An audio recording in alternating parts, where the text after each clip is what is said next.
Salve, berjumpa lagi dengan saya pada perenungan hari ini, tanggal 11 Oktober 2025. Kembali saudara di pagi yang cerah ini, marilah kita mau mengucap syukur di dalam doa kepada Tuhan Allah kita, dan juga jangan lupa berilah senyuman dan sapaan kepada sesama kita.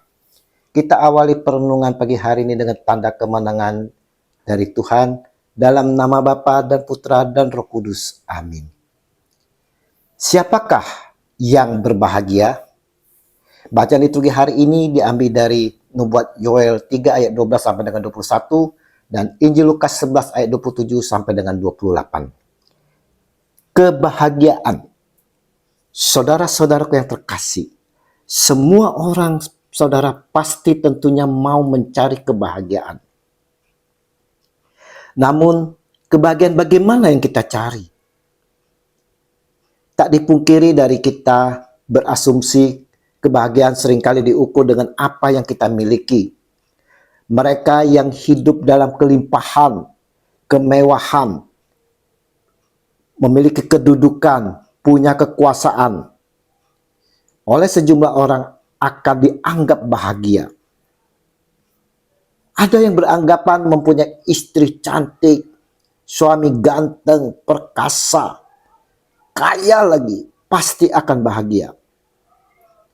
Memiliki seorang anak yang jujur, mandiri dan disiplin, menjadi idaman kebahagiaan, dan akan dipuji dan diteladani. Tidak hanya dirinya, anggota keluarganya pun akan dipuji.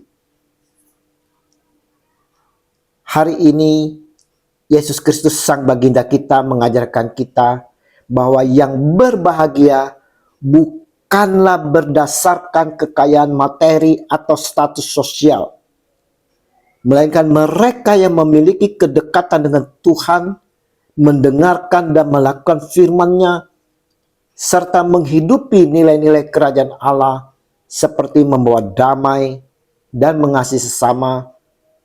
Itulah kebahagiaan. Kebahagiaan adalah pilihan yang didasarkan pada iman dan ketaatan kepada Tuhan. Bahkan di tengah kesulitan, karena Tuhan adalah sumber kebahagiaan dan pemulihan bagi orang-orang yang menderita. Dalam Injil yang kita baca dan renungkan hari ini, saudara, Yesus sampaikan, yang berbahagia ialah mereka yang mendengarkan firman Allah dan yang memeliharanya. Lukas 11 ayat 28. Nah, saudara-saudaraku yang terkasih, pagi hari ini saudara mau menyampaikan kepada setiap dari kita, di mana kalau kita mau berbahagia, maka hendaklah kita mau selalu mendengarkan dan melakukan firman Tuhan. Menjadikan firman Tuhan sebagai tuntunan hidup, saudara. Bukan hanya sekedar didengar, tetapi juga dihayati dan dilakukan. Akan menemukan kebahagiaan yang sejati. Laksana rumah yang didirikan di atas batu. Itulah kebahagiaan. Kita juga diminta untuk mencapai kebahagiaan, yaitu berusaha selalu sebagai pembawa damai. Mereka yang berusaha berbuat kebaikan dan membawa kedamaian, saudara, bagi sesama, mereka adalah anak-anak Allah dan disebut berbahagia. Untuk dapat berbahagia juga kita mau hidup miskin dan penuh lemah lembut. Hidup miskin yang selalu haus akan Tuhan. Dalam ajaran Yesus di khotbah di bukit, orang yang miskin di hadapan Allah dan yang lemah lembut juga disebut berbahagia. Karena merekalah yang memiliki kerajaan Allah dan akan menerima berkat-berkat surgawi. Hidup tidak dikendalikan materi.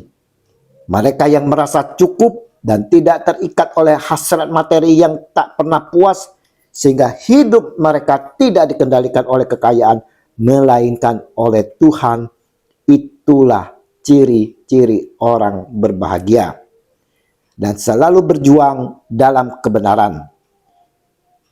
Meskipun menghadapi kesulitan, celaan, atau aniaya, saudara, karena kebenaran, mereka yang tetap setia dan tidak goyah imannya akan merasakan kebahagiaan yang ditawarkan Allah. Ingat, sumber kebahagiaan sejati itu, kebahagiaan sejati bersumber dari hubungan yang akrab dan intim dengan Tuhan, bukan dari kelimpahan materi atau status duniawi. Beroleh pengampunan dosa melalui iman kepada Yesus Kristus adalah berkat terbesar yang mengangkat kita menjadi anak-anak Allah dan membuat kita sungguh berbahagia. Kebahagiaan adalah anugerah dari Tuhan, khususnya bagi mereka yang dipilih dan diberkati olehnya. Mari saudara-saudaraku yang terkasih, kita mau penuhi kehidupan ini dengan penuh kebahagiaan, yang mana kebahagiaan bukan dari materi atau kesenangan duniawi, tetapi raihlah kebahagiaan itu dari sumber kebahagiaan sejati.